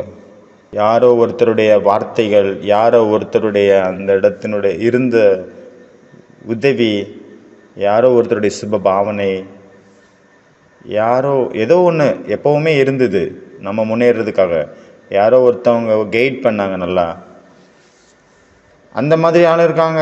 யாரோ ஏதோ சொன்னாங்க, எனக்கு சுருன்னு குத்திச்சு. அப்போ நம்மளை முன்னாடி ரொம்ப முன்னாடி இவ்வளோ தூரம் வேகமாக கொண்டு வந்தது யார்? அவங்க தான் நம்மளை ரொம்ப முன்னாடி இவ்வளோ ஸ்பீடாக நம்மளை ட்ராவல் பண்ண வச்சது அவங்க தான். யாரை நம்மளை வேண்டாததெல்லாம் சொல்லி குத்துற மாதிரி பேசினாங்களோ அவங்க தான். அவங்க இல்லைன்னா நம்ம இவ்வளோ தூரம் வந்திருக்க மாட்டோம். முரளி ஞாபகம் இருக்கா என்ன? சுத்தமாக ஞாபகம் இருக்கிறதுல முரளி யோசிக்க வேண்டியதாக இருக்குது. அவர் ஒரு வார்த்தை சொன்னார், அது மறக்குதா? மறக்கவே இல்லை. அதுக்காக நம்ம ப்ராக்டிஸ் பண்ண வேண்டிய, திருப்பி எழுத வேண்டிய, இவர் இவ்வாறு என்னை சொல்லிவிட்டார் அப்படின்னு எழுத வேண்டிய அவசியம் இல்லை, நினைக்க வேண்டிய அவசியம் இல்லை, ரிப்பீட் பண்ண வேண்டிய அவசியம் இல்லை, ஸ்மிருதியில் கொண்டு வர வேண்டிய அவசியம் இல்லை. அது ஆட்டோமேட்டிக்காக சப்கான்ஷியஸ் மைண்டில் போல்டான லெட்டரில் போய் உட்காந்துருது, அண்டர்லைனோட, with double underline, triple underline, 4 5 underline ஆகி அது உட்காந்துருது. போய் ஃபுல் டே எல்லா வேலையும் செய்கிறோம், ஆனாலும் அது உள்ளுக்குள்ளே அப்படி இருக்குது. மேலேருந்து பைப் ஒன்று தலைக்குள்ளே இறக்குன மாதிரி ஃபுல்லாக உறுத்துற மாதிரி ஞாபகம் இருக்குது. எப்படி போச்சு அது உள்ளுக்குள்ளே இவ்வளோ டீப்பாக? முரளி 5 தடவை 10 தடவை பண்ணிங்க, ஆனாலும் பாயிண்ட் இவ்வளோ பவர்ஃபுல்லாக ஞாபகம் வருமா? விடிய கிளாஸ் கேட்பாங்க, ஒரு பாயிண்ட், என்ன பாயிண்ட் கேட்டீங்க நீங்கள், கேட்ட கிளாஸினுடைய முக்கியமான சாராம்சம் என்னன்னா முடிப்பாங்க. அப்போ அது என்ன பண்ணோம் நம்ம, இனிமேல் முரளியில் பாபா என்னெல்லாம் திட்டினாரு, அது குத்துற மாதிரி என்ன இருந்தது, அதுக்கான பாயிண்ட்டை நம்ம இனிமேல் வெளியே எடுக்கணும். அப்போ தான் ஞாபகம் இருக்கும் போல், இல்லையா? ஆனால் நம்மளுடைய வாழ்க்கையில் இவ்வளோ தூரம் முன்னேறி வர்றதுக்கு காரணமாக இருந்தது யார்? யாரெல்லாம் நம்மளை குத்துனாங்களோ, பின்னாடி இருந்து காலை வாரி விட்டாங்களோ, அந்த மாதிரி விஷயங்களை யார் சொன்னாங்களோ அவங்களால தான் நம்ம இவ்வளோ தூரம் முன்னேறி வந்திருக்கிறோம். முக்கியமாக நல்லா யோசித்து பார்த்தீங்கன்னா, அதனால் அவங்களுக்கு தான் முக்கியமாக முதல்ல நீங்கள் நன்றி சொல்லணும். அதனால் நன்றி உணர்வினுடைய ப்ராக்டிஸ். அதனால் ஃபஸ்ட்டு பாயிண்ட் நிமித்தம் மற்றும் பணிவு. யார் சொல்கிறத நீங்கள், யார் கொடுக்குற மரியாதையை நீங்கள் நம்பிட்டு இருக்கிறீங்க? இன்றைக்கி மரியாதை கொடுப்பாங்க, நாளைக்கு கல்லால் அடிச்சிருவாங்க. புகழ், மரியாதை, மானம் எல்லாம் இன்றைக்கி வரும், நாளைக்கு போயிடும். அது நிலையானது கிடையாது. மனிதன் என்ன எடுத்துகிட்டு போகிறான்? கஜானாக்களை தான் எடுத்துகிட்டு போவோம், வேறு எதுவும் கிடையாது. மீதியில் பணம், பொருள் எல்லாமே எங்கே உள்ளது? இந்த உலகத்தில் உள்ளது இந்த உலகத்திலே இருந்து போயிடும். வீட்டுக்காரங்க கூட, வீட்டில் இருக்கிறவங்களும் இருந்துருவாங்க, அவங்க என்ன கூட வர போகிறாங்களா? அடுத்த 2வது பாயிண்ட் நம்பர் 2, ஆன்மீக போதை. ருஹானி பக்கூர், ருஹானி நஷா, ஆன்மீக போதை. எதில் தெரியணும்? முகத்தில் தெரியணும். ஆன்மீக போதை. கருப்பாக இருக்காங்க அப்படின்னா, பிளாக் கலரில் இருக்கிறாங்கன்னா சரி, வெள்ளையாக இருக்காங்கன்னா யாருடைய பிரைட்னஸ், பெருமை ஜாஸ்தியாக இருக்குது? யார் பெருமையில் அதிகமாக இருக்காங்க சொல்லுங்கள் பார்ப்போம். யாருடைய பியூரிட்டி அதிகம்? கருப்பாக இருக்கிறவங்களா, வெள்ளையாக இருக்கிறவங்களா? கருன்னு இருக்காங்க, இவங்க பியூரிட்டியே ரொம்ப கம்மிங்க. வெள்ளையர்னு இருக்காங்க, இவங்களுக்கு தான் பியூரிட்டி அதிகம். அப்படி ஏதாவது இருக்கா? பியூரிட்டி, தூய்மை அப்படிங்கிறது உள்ளுக்குள்ளே இருக்கக்கூடிய ஆத்மாவினுடைய நிலையினுடைய பேர். அதுக்கும் முகத்துக்கும் சம்பந்தம் கிடையாது. அது சூட்சுமமானது, குப்தமானது, ரகசியமானது. சாதாரண மனிதனால் அதை தெரிஞ்சிக்க கூட முடியாது. ஒரு யோகி தான் இன்னொரு யோகியை தெரிந்து கொள்ள முடியும். மற்ற எல்லாருக்குமே யோகிகள் ஒரு முட்டாளாக தெரிவாங்க, ஒரு பைத்தியக்காரனாக தெரிவாங்க, ஒரு சைக்கோவாக தெரிவாங்க. அதனால் 2வது போதை. 3வது எழுதுங்க, கவலையற்ற மகாராஜா. ஒரு கவலையும் இல்லை, எல்லா கவலையும் பாபாவுக்கு கொடுத்தாச்சு. குழந்தைங்களுடைய கவலைகள், மனைவியினுடைய கவலைகள், கணவனுடைய கவலைகள், சொந்த பந்தங்களுடைய கவலைகள், புருஷார்த்தத்தினுடைய கவலைகள், எல்லாமே கொடுத்தாச்சு. எவ்வளோக்களோ சமர்ப்பணம் முழுமையாக, எத்தனை சமர்ப்பணம் எப்படி இருக்குமோ அதுக்கேற்ற மாதிரி உதவிகள் கிடைக்கும் பாபாகிட்டேருந்து. எல்லாத்தையும் பாபாக்கிட்ட கொடுத்துருங்க, அப்போ பாபா ஹெல்ப் பண்ணுவார். நீங்கள் கொடுக்குற நீங்களே வச்சுருந்தீங்கன்னா அங்கே உதவி கிடைக்காது. அதனால் ஒப்படைச்சிருங்க. அதனால் கவலையற்ற மகாராஜா எவ்வளோக்களோ ஆவீங்களோ அவ்வளோக்களோ நம்மளுடைய கஜானா அதிகமாகும். கவலையில் இருந்தோன்னா கஜானா அதிலே கழிஞ்சு போயிடுது இல்லையா? அதனால் ஒரு சிறுவனாக மாறிடணும். இப்படி சின்ன குழந்தைக்கு அவங்க தாய் தந்தை மேலே 100% நம்பிக்கை இருக்கும் இல்லையா? அதே போல் பாபா கூட அப்பாவாக இருக்கிறார், நம்ம அவருடைய சின்னஞ்சிறு கை குழந்தையாயிடுறோம். சின்னஞ்சிறு கை குழந்தையாக மாறிடுங்க. ஒரு கவலை இல்லை, ஒன்றுமே இல்லை, எல்லாமே பேரண்ட்ஸ் பார்த்துப்பாங்க. அடுத்த நேரம் சாப்பாட்டுக்கு கவலைப்படுதா நான் சின்ன குழந்தைங்க? அம்மா இருக்காங்க, அப்பா இருக்காங்க. அந்த ஃபீல் பண்ணணும், அதை அனுபவம் பண்ணணும். பாபா கிட்ட எல்லாத்தையும் கொடுத்துருங்க, நம்புங்க. ஃபஸ்ட்டு அவருக்கு எல்லாமே தெரியும். என்னுடைய அப்பாவுக்கு எனக்கு என்னெல்லாம் தெரியாதோ அது எல்லாம் அவருக்கு தெரியும். என்னுடைய வாழ்க்கையில் என்னெல்லாம் நடந்துகிட்ருக்கோ அது அவருக்கு தெரியும். அவருக்கு தெரியாதுன்னு கிடையாது, தெரியும். அவர் சுயம் சொல்கிறார், அவரே என்ன நடந்துகிட்ருக்கோ ரொம்ப நல்லது, நல்லா நடந்துகிட்ருக்கு, இனி என்ன நடக்க போதோ அதை பற்றி கேட்கவே செய்யாதுங்க. நல்லதோ நல்லது, அவ்வளோ அது நல்லது, அவ்வளோ நல்லது. பிரகாசமே பிரகாசம். ஒரு ரைட்டர் எழுதியிருக்காரு, என்னுடைய பிரகாசம் அவ்வளோ பிரகாசமாக தெரியுது, என்னுடைய எதிர்காலம் அவ்வளோ பிரகாசமாக தெரியுது, அவ்வளோ பிரகாசமாக தெரியுது, அவ்வளோ பிரகாசமாக தெரியுது, என்னால் கண் கொண்டு பார்க்க முடியல, அவ்வளோ பிரகாசம். It doesn't my ice look in to the future. அவ்வளோ பிரகாசமாக தெரியுது, என்னுடைய கண்ணால் அந்த இதை பார்க்க முடியலை, மறைச்சிச்சு. அவ்வளோ பிரகாசம். என்னுடைய கண்களில் பார்க்க முடியாத அளவு பிரகாசம் தெரியுது. என்னுடைய எதிர்காலம் ஒளிமயமாக இருக்குது. எவ்வளோ ஒளிமயம், அதை பார்க்க முடியல. அப்போ எவ்வளோ ஒளி பாருங்கள். அதான் பாபா சொல்கிறார், இன்னும் வரப்போக்கூடியது எதிர்காலம் நல்லது.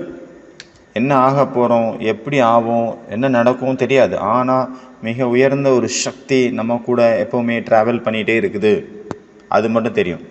ஒரு குடை நிழல் என் கூட இருக்குது. நான் என்ன செய்கிறேனோ, என்ன செஞ்சாலும் சரி, எங்கே போனாலும் சரி, நான் சாப்பிட்டாலும் சரி, தூங்கினாலும் சரி, நடந்தாலும் சரி, நிறைய தப்பு பண்ணாலும் சரி, மறந்தாலும் சரி, பாபாவை நினைக்காட்டா கூட சரி, ஒரு பவர் எனக்கு சுற்றி என்னுடைய தலைக்கு மேலே ஒரு குடை மாதிரி உட்காந்துருக்கு. கண்ணுக்கு தெரியாத விஷயத்தில் எனக்கும் தெரியல, ஆனால் இருக்குது. அவ்வளோ நம்பிக்கை இருக்கணும். அவர் சொல்லிகிட்டு இருக்கிறாரு எல்லாமே நல்லது அப்படின்னு அவரே சொல்கிறாரு. அதனால் இவங்க இருக்கக்கூடாது, அவங்க இல்லாமல் இருந்தால் நல்லா இருந்திருக்கும், என்னுடைய லைஃப்பில் இவங்க இல்லாமல் இருந்திருந்தால் ரொம்ப நல்லா இருந்திருக்கும், அப்படியெல்லாம் கிடையாது. நம்ம எப்போவுமே நினச்சிட்ருக்கோம் எல்லோரும் பார்த்தா எல்லோரும் சந்தோஷமாக எவ்வளோ குஷியாக இருக்காங்க, எனக்கு மட்டுமே ஏன் இந்த பிரச்சனை எனக்கு மட்டுமே வருதே, எனக்குன்னே வராங்க, எனக்கு மட்டும் எதுக்கு இவ்வளோ பிரச்சனை, ஆண்டவா ஏசப்பா. அவர் பார்த்தா தட்டு தட்டாக சாப்பிட்றாரு, பெரிய தட்டு வேற, நிறச்சி சாப்பிட்றாங்க. நமக்கு ஒரு ரொட்டி சாப்பிட முடியல, அவங்க வெயிட்டும் ஏற மாட்டேங்குது, சாப்பிட நோயும் இல்லை. எவ்வளோ ஜாலியாக நினச்சது ஸ்வீட்டு அள்ளி ஸ்வீட்டாக சாப்பாடு மாதிரி அள்ளி சாப்பிட்றாங்க. நான் சாப்பிட்றதே இல்லை, சரி இத்தினோண்டு சாப்பிட்றேன், ஆனாலும் வெயிட் ஏறிட்டே இருக்குது. இது ஃபுல் டே 24 hours மிஷின் போயிட்டே இருக்குது, அரைச்சிட்டே இருக்குது, ஒரு வியாதி இல்லை. நம்மளால் கொஞ்சம் நம்ம சாப்பிட்ணுன்னு யோசிச்சாலே வெயிட் ஏறி போயிடுது. சாப்பிட்டா அந்த ஹைப்போ தைராய்டு இருக்கிறவங்க அப்படி தானே, சாப்பிடாட்டா கூட காற்று அவங்க எடையை கூட்டிடுறான்னு சொல்லுவாங்க. அதே போல் என்ன தான் நடக்குது? இவர் படிக்கிறதே இல்லை, எக்ஸாம் எழுதுறாரு, பாஸ் ஆகிடுறாரு. நான் விழுந்து 24 மணி நேரம் படிக்கிறேன், ஆனாலும் நான் ஃபெயில் ஆகிடுறேன். என்ன இது வாழ்க்கை? வெற்றி என்னது பிறப்புரிமை, வெற்றி என்னுடைய பிறப்புரிமைன்னு சொல்கிறேன், ஆனால் டெய்லி முரளியினுடைய எக்ஸாமில் ஃபெயில் வருது. மீதி எல்லாரும் டெய்லி 100 மார்க்கு, 100க்கு 100 100க்கு 100ன்னு போடுறாங்க. என்ன கதை ஒன்றும் புரிய மாட்டேங்குது. உள்ளுக்குள்ளே நான் சொல்லிட்டு இருக்கேன், நான் மகானாத்மா, வெளியில் ஏதோ என்னை சுற்றி இருக்கிறவங்க எல்லாம் மகானாத்மா, ஆனால் உள்ளுக்குள்ளே ஒன்றும் இல்லை. இவர் பார்த்தீங்கன்னா மேடையில் பிச்சு உதறாரு, மைக்கு தெரிச்சிடும் போல இருக்குது. நம்மளால் ஒன்றும் பண்ண முடியல, நம்ம தான் தெரிச்சிருவோம் போல். நான் மகானாத்மா சொல்லிகிட்டு இருக்கோம், நடந்த மாதிரி தெரியல. இவரை பார்த்தா குணவானா இருக்காங்க, எல்லாம் புகழ்கிறாங்க, அவர் பின்னாடியே போகிறாங்க, எல்லாம் அவர் புகழ் தான் பாடிட்டு இருக்காங்க. நமக்கு ஒன்றும் இல்லை. என்ன சேவை கிடைக்குதோ அந்த சேவை செய்ய போனால் அங்கே தோல்வி தான் நடக்குது, வெற்றி கிடைக்கிறது இல்லை. அதனால் ஒவ்வொரு என்னெல்லாம் ஒரு சீன் நடக்குதோ, ஒரு காட்சி, ஒரு சம்பவம் நடக்குதோ, அது எல்லாத்துலேயுமே ஒரு ரகசியம் அங்கே பதிஞ்சிருக்கு, ஒளிஞ்சிருக்கு, மறைஞ்சிருக்கு. அது நடக்கலை அப்படின்னா இதுவும் நடக்காது. அதனால் நம்மளுடைய வாழ்க்கையில் என்னெல்லாம் நடக்குதோ அதை நம்ம ஸ்வீகாரம் பண்ணணும். ஒருத்தர் அப்படி தான் தாஜ்மஹால் சுற்றி பார்க்க போயிருந்தார். தாஜ்மஹால் சுற்றி பார்த்துட்டு அவர் எங்கே தங்குறதுன்னு அவருக்கு தெரியல. அப்போ தங்குறதுக்கு ஒரு இடம் தேடிட்டு இருக்காரு. அப்போ அவருடைய ஃப்ரெண்டு ஞாபகம் வராரு, அவர் ஸ்கூல் ஃப்ரெண்டு இங்கே தான் அவர் இருக்கார் அப்படின்ட்டு அவரை தேடி போகிறாரு. கண்டுபிடிச்சி அவர் வீட்டுக்கு போயிடுறாரு. அவர் வீடு பார்த்தீங்கன்னா குடிசை வீடு. அப்புறம் ராத்திரி மட்டும் தங்குறதுக்கு இடம் வேணும்னு கேட்குறாரு. சரி ஓகே, அவருக்கு மேரேஜ் ஆகிடுச்சு, தங்கிக்கன்னு சொல்கிறாரு. அவர் சரி ஓகே, ஒரு சின்ன வீடு, ஒரே ஓரத்தில் தான் படுத்திருக்காரு, அவருக்கு தங்க சொல்கிறாங்க படுக்கிறதுக்கு. அப்போ அவர் ட்ரெஸ் எல்லாம் சேஞ்ச் பண்ணுறாரு, பேக்கெல்லாம் சேஞ்ச் வைக்கிறாரு. அப்போ அவருடைய மனைவி பார்த்துடுறாங்க, நிறைய கட்டுக்கட்டாக பணம் இருக்குது. அப்போ அவங்களுக்கு ஆசை வந்துடுது. அவர் ஃப்ரெண்டை அவங்க ஃபோர்ஸ் பண்ணி அவரை மேலே கழுதிக்கு போட்டு கொண்டுடுறாங்க. அவருடைய பணம்லாம் எடுத்துடுறாங்க. பணத்தை எடுத்து அவங்க பெரிய பணக்காரங்களாகிடுறாங்க. வீடு பெருசாக கட்டிடுறாங்க. குடிசை வீடு ஓடு வீடு ஆகுது, ஓடு வீடு மாடு வீடு ஆகுது. அப்புறம் கார் வருது, அப்புறம் கடை ஓப்பன் பண்ணுறாங்க, பெரிய சூப்பர் மார்க்கெட் வச்சுட்டாங்க. ஊர் ஃபுல்லாக பெரிய ஃபேமஸ். ஆனால் ஒரே ஒரு சின்ன குழந்தை இல்லை. அப்போ நம்ம போகாத இடம் இல்லாமல் எவ்வளோ கஷ்டப்பட்டு பூஜை புனஸ்காரம் தவம் எல்லாம் பண்ணி ஒரு குழந்தை வந்துடுது, ஒரு பையன். அந்த பையன் நல்லா தான் இருக்கார், எல்லாம் மகிழ்ச்சியாக தான் போயிட்டுருக்கு. திடீர்னு ஒரு நாள் குழந்தைக்கு ஏதோ ஒரு காலில் ஒரு சின்ன புண்ணு மாதிரி வருது. ஆஸ்பத்திரியில் சேர்க்குறாங்க. அது பெருசாகிடுச்சு. அப்புறம் இன்னும் ரொம்ப பெருசாகிட்டே போகுது. ஆனால் நோய் தீரவே இல்லை. இவருடைய எல்லாத்தையுமே இவர் காரை விற்க வேண்டியதாக வருது, கடையை விற்க வேண்டியதாக இருக்குது, மறுபடியும் ஓலை குடிசைக்கு வந்துடுறாரு. ஆனாலும் சரியாகலை. அப்போ ஒரு நாள் பையன்கிட்ட பார்க்கறது பேசுகிறாரு, மகனே நம்மளுடைய எல்லா சொத்துமே போய் நம்ம ஓட்டாண்டி ஆகிட்டோம், நம்மகிட்ட ஒன்றுமே இல்லை அப்படிங்கிறாரு. நான் எப்படி இருந்தனோ ஆரம்பத்தில் அதே நிலைமைக்கு நான் வந்துட்டேன், இப்போ ஒரு காசு இல்லை என்கிட்ட அப்படிங்கிறாரு. அந்த பையன் உடனே சொல்கிறாரு, அப்படியா உங்களை எல்லாமே காலி ஆயிடுச்சா? இல்லவே இல்லையா? அப்படின்னா நான் கிளம்புறேன், டாட்டா பாய் அப்படின்ட்டு அவர் இறந்து போயிடுறாரு அந்த பையன். அப்புறம் தான் தெரிய வருது, அவங்க யாரை கொன்று பணத்தை எடுத்துக்கிட்டாங்களோ அதை ரிட்டன் வாங்குறதுக்காக அந்த ஆத்மா அவங்களுடைய பையனாக ஜென்மம் எடுத்து அந்த வீட்டில் வந்திருக்கிறாரு. அதனால் யாருக்கு கணக்கு இருக்குதோ அந்த கணக்கை தீர்க்கறதுக்காக தான் நம்மளுடைய அண்ணனாகவோ தம்பியாகவோ மனைவியாகவோ குழந்தைகளாகவோ நம்மளுடைய அம்மாவாகவோ நம்மளுடைய டீச்சராகவோ நம்மளுடைய குருவாகவோ நம்மளுடைய கம்பெனி ஓனராகவோ வர்றாங்க. எதுக்குன்னா அந்த கணக்கை தீர்க்கறதுக்காக. தீர்ந்துருச்சுன்னா அவங்க போயிடுவாங்க. அவங்க பாட்டு முடிஞ்சிச்சுன்னா அவங்க வசூல் பண்ணிட்டாங்க, கடன் நீங்கள் உங்களுடைய கடனை வசூல் பண்ணிட்டாங்கன்னா வட்டியை முதல்ல வசூல் பண்ணோன்னா அவங்க போயிடுவாங்க. அதுக்கப்புறம் அவங்களுக்கு பார்ட் அங்கே கிடையாது. அதனால் எல்லாத்தையுமே ஸ்வீகாரம் பண்ணிக்கோங்க. 4வது பாயிண்ட் என்ன பார்த்தோம்? பரமாத்மாவுடைய குழந்தை. ஃபஸ்ட்டு என்ன பார்த்தோம்? நிமித்தம் மற்றும் பணிவு. 2வது ஆன்மீக போதையில் இருக்கணும். 3வது கவலையற்ற மகாராஜா. 4வது பரமாத்மாவின் குழந்தை நானாவேன். இப்போ 5வது பாயிண்ட்டு, இதெல்லாம் கஜானாவை சேமிக்கிறதுக்கான பாயிண்ட்ஸு. தன்னைத்தானே சோதனை செய்வது. சிம்மாசனத்தில் இதயத்தினுடைய கண்ணாடியில் உங்களை நீங்களே பாருங்கள். பாபா என்ன சொன்னார்? உங்கள் இதயத்தினுடைய கண்ணாடியில் உங்களை நீங்களே செக் பண்ணிகிட்டே இருங்க. எப்படி இருந்தது? என்னவா இருந்தது? சரியாக இருந்ததா? செக்கிங் பண்ணிகிட்டே இருங்க. யாருக்கும் சொல்லணும்னு அவசியம் கிடையாது. நீங்கள் செக் பண்ணிகிட்டே இருங்க. பாயிண்ட்ஸ் எழுதிட்டே இருங்க. நம்மளுடைய குறைகளை அதை அடுத்த நாள் சரி பண்ணிடுங்க. கொஞ்சம் கொஞ்சமாக நம்மளுடைய மகான் லட்சியம் என்ன வச்சுருக்கிறோமோ அதை நம்மளுடைய வாழ்க்கையினுடைய ஒரு அங்கமாக மாற்றிட்டே இருக்கணும். கொஞ்சம் கொஞ்சமாக ஒவ்வொரு நாளும் தினம் தினம் progressive realisation of the goal is calls success. கொஞ்சம் கொஞ்சமாக மெதுவாக நம்ம வச்ச லட்சியத்தை நோக்கி செல்வது தான், அதுதான் வெற்றி. தினம் தினம் மெதுவாக கொஞ்சம் கொஞ்சமாக என்ன லட்சியம் வச்சுருக்கோமோ அதை நமக்குள் கொண்டு வருவது தான், அதை நோக்கி பயணம் செய்வது தான் வெற்றியாகும். அடுத்து 6வது புருஷார்த்தம். புருஷார்த்தத்தின் மூலமாக பிராலப்தம். அடுத்தது பலன். சேவையின் மூலமாக புண்ணியம். திருப்திப்படுத்துறதன் மூலமாக, திருப்தியாக இருக்கிறதன் மூலமாக ஆசீர்வாதங்கள். இது 3மே ஒரு பாயிண்ட் சேர்ந்து. அதனால் புருஷார்த்தத்தின் மூலமாக என்ன பண்ணோம்? எதிர்கால பலனை சேமிக்கணும். முற்றிலுமாக யார் புருஷார்த்தம் பண்ணுறது இல்லையோ, இல்லை புருஷார்த்தத்தை விட்டாங்களோ, அவங்க மீண்டும் புதுசாக இன்னும் 3 நாளைக்கு இன்னும் நியூ இயர் வரதுக்கு முன்னாடி இது வரைக்கும் என்னெல்லாம் செய்யலையோ அதை செய்யுங்க. எதாவது எழுதணுமா எழுதிக்கோங்க. ஆனந்தம், அதீந்திரிய சுகத்தை, அதனுடைய டேஸ்ட்டை நீங்கள் டேஸ்ட் பண்ணி பாருங்கள். இல்லை அதை அடைஞ்சிருங்க.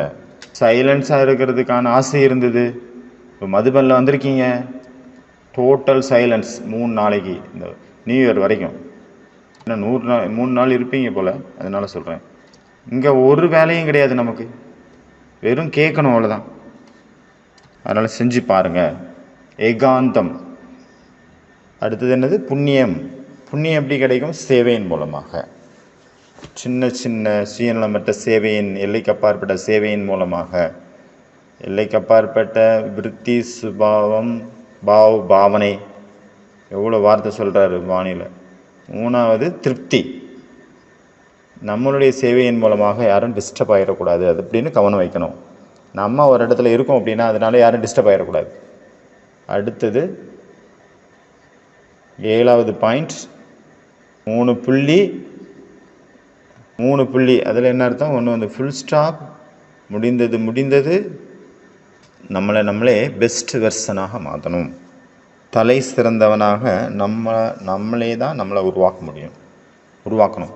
பிந்தி, ஃபுல் ஸ்டாப், புள்ளி, ஃபுல் ஸ்டாப், முடிஞ்சது தான். அப்படி 3 பாயிண்ட்டு. அடுத்தது 8வது பாயிண்ட், நெக்ஸ்ட் பாயிண்ட், காரணம். அப்படி காரணங்கிற வார்த்தையை நம்ம கட் பண்ணணும். எந்த ஒரு காரணம் சாக்குப்போக்கு சொல்லக்கூடாது. 2வது அப்படி, இப்படி, எப்படி. அதுலேயே 3வது தாங்க, கொடுங்க. இது நடந்தது என்றால், அது நடந்தது என்றால், இப்படி இருந்திருந்தது என்றால், இந்த என்றால்ங்கிற வார்த்தையை முடிச்சு கட்டுங்க. அப்படியே பாஷையை மாற்றணும், அதை மென்டல் டிக்ஷனரியிலேருந்து மாற்றணும். எந்த ஒரு எக்ஸ்கியூஸும் கிடையாது, எந்த ஒரு காரணமும் தேவையில்லை. வாயை மூடிட்டு ஏற்றுக்கோங்க, மௌனமாக இருங்க, ஸ்வீகாரம் பண்ணிக்கோங்க. தப்பு நடந்துருச்சு அப்படின்னா அதை சரி பண்ணணும். அடுத்தது ஆர்டிஸ்ட். தன்னைத்தானே என்ன பார்க்கணும்? தன்னைத்தானே ஒரு சித்திரம் வரையணும். தனக்கு தானே இந்த வேலையை இன்றைக்கி இல்லை நாளைக்கு செய்யணும். நாளைக்கு டைரி எடுங்க, இல்லை இன்றைக்கி டைரி எடுங்க, பென்சில் எடுத்துக்கோங்க, உங்களுடைய ஃபோட்டோவை நீங்களே வரைங்க. நல்ல வேலை தானே. கார்ட்டூன் கூட நீங்கள் வரையலாம். உங்களுடைய ஃபோட்டோவை நீங்கள் வரைங்க. அதில் என்ன இருக்கணும்? கிரீடம் இருக்கணும், திலகம் இருக்கணும், சிம்மாசனம் இருக்கணும். ஓகே, டபுள் கிரீடாக இருக்கணும். நாளைக்கு வரீங்க, இல்லை இன்றைக்கி வரீங்க, இல்லைனா தன்னுடைய சித்திரத்தை வரைகிறீங்க, இல்லைனா நான் என்ன மாதிரி இருக்கணும் அப்படின்னு பார்க்க ஆசைப்பட்றேன் அப்படிங்கிற மாதிரி ஒரு சித்திரம். ஸ்ட்ராங்கான, பவர்ஃபுல்லான, சஞ்சலம் இல்லாத, யாருக்கிட்ட இருந்தால் எனக்கு எதுவுமே தேவையில்லை, ஒரு எக்ஸ்பெக்டேஷனும் இல்லை, எனக்கு எதுவுமே தேவையில்லை. இந்த விருப்பங்கள் நம்மளை கட்டி போடுது. அடுத்தது சொமானத்தினுடைய லிஸ்ட்டை உருவாக்குங்க அப்படின்னாரு பாபா. சொமானில் இருந்து சொமான எடுங்க. திருடக்கூடாது, மற்றவங்க சொன்னதை எடுத்து வச்சுக்கிட்டு என்னுடையது அப்படின்னு இல்லை. தன்னைத்தானே புது புது சொமானங்கள் நீங்கள் மௌனத்தில் இருந்து யோசிக்கும் போது உங்களுக்குள்ளே உதயமாகும். அதனால் அமைதியாக உட்காந்து நீங்கள் பாருங்கள், உங்களுக்குள்ளேயே எந்த ஒரு சொமான எனக்குள்ளேருந்து தானாகவே உதயமாகுது, எமர்ஜ் ஆகுது அப்படின்னு பாருங்கள். அதை அன்றைக்கி ஃபுல்லாக ப்ராக்டிஸ் பண்ணுங்கள். அதை பற்றி சிந்தனை பண்ணுங்கள். தானாகவே ஒரு புது சொமான் உங்களுக்குள்ளே உதயமாகும். நீங்கள் பார்த்துருக்கவும் மாட்டீங்க, எங்கேயும் கேட்டிருக்கவும் மாட்டீங்க, புதுசாக இருக்கும். அமிர்த வேளையில் அந்த மாதிரி நீங்கள் காலியாகி உட்காடுறீங்க, உங்களுக்குள்ளே நீங்கள் சொல்லுங்கள், இன்று எனக்குள் நீ புது சொமானத்தை அருள்வாயாக. அந்த சொமானம் இறங்கும். அங்கே கூப்பிட்டீங்கல்ல, அழைப்பு விடுச்சிங்கல்ல, அது தானாக உங்களை முன்னாடி ஆஜராகும். ஒரு மந்திரம் மாதிரி நிற்கும் உங்கள் முன்னாடி.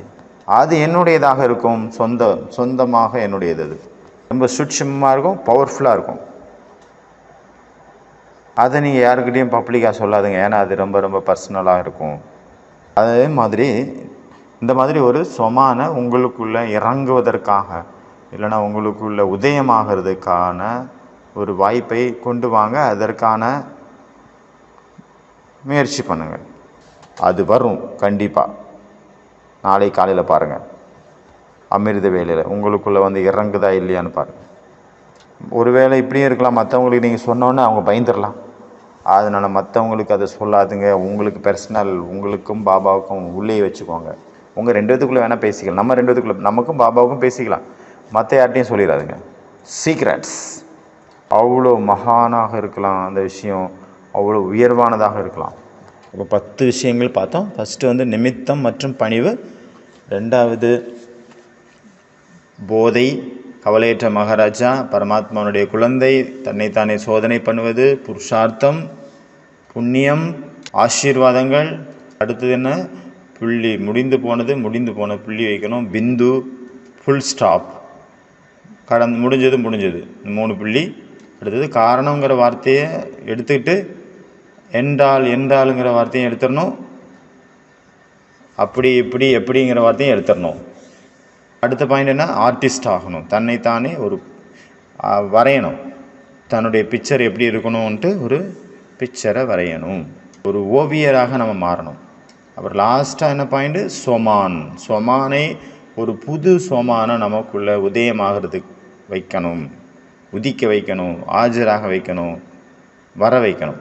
அந்த மாதிரி இந்த மாதிரி மாச சரஸ்வதி ஆத்மாக்களுக்கு, இந்த மாதிரி சொமானில் இருக்கக்கூடிய ஆத்மாக்களுக்கு, இந்த மாதிரி மாயை வென்ற உலகத்தை வென்ற ஆத்மாக்களுக்கு, அந்த மாதிரி அனைத்து கச்சானாக்களால் நிறைந்த ஆத்மாக்களுக்கு, அந்த மாதிரி திலகதாரி தாஜ்தாரி ஆத்மாக்களுக்கு, சிம்மாசனதாரி ஆத்மாக்களுக்கு, அந்த மாதிரி முக்தி தாத்தாவாக இருக்கக்கூடிய ஆத்மாக்களுக்கு, அந்த மாதிரி ஹோலியஸ்ட் ஆத்மாக்களுக்கு, அந்த மாதிரி ஒரு செகண்டில் மனதை எங்கு வேணுமானாலும், எப்படி வேணுமானாலும், எவ்வளோ நேரம் வேணுமோ அவ்வளோ நிலைத்திருக்கக்கூடிய ஏகாக்கிரதா சக்தியுடைய ஆத்மாக்களுக்கு, அப்படிப்பட்ட பாபாவுடைய சங்கத்தில் ஆன்மீக ஹோலியை கொண்டாடக்கூடிய குழந்தைகளுக்கு, மாயாவை வெற்றியடைந்து நான் வெற்றி மாலையின் மணியாகக்கூடிய ஆத்மாக்களுக்கு, முக்தி விரும்பக்கூடிய ஆத்மாக்களுக்கு, முக்தி கொடுக்கும் மாஸ்டர் முக்தி தாத்தா குழந்தைகளுக்கு,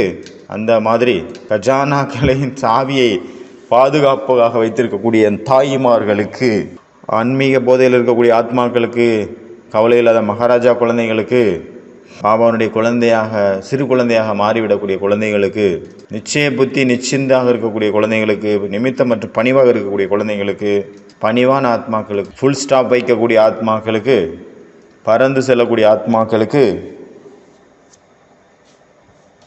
என்ன நடந்ததோ அது நல்லா நடந்தது, என்ன நடக்குமோ அது ரொம்ப நல்லாயிருக்கும், என்ன முடிஞ்சதோ அது எல்லாமே நல்லாயிருக்கும், நடக்க போகிறது ரொம்ப ரொம்ப நல்லாயிருக்கும்.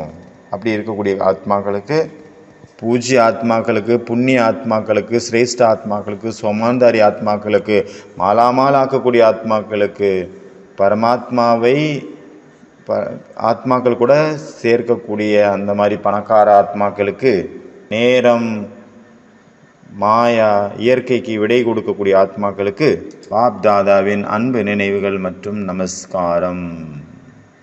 பாப்தாதாவினுடைய அன்பு நினைவுகள், குட் நைட் மற்றும் நமஸ்தே. நம்ம ஆன்மீக குழந்தைகள் கூட ஆன்மீக தந்தைக்கு, ஆன்மீக பாப்தாதாவிற்கு அன்பு நினைவுகள் மற்றும் குட் நைட், நமஸ்தே.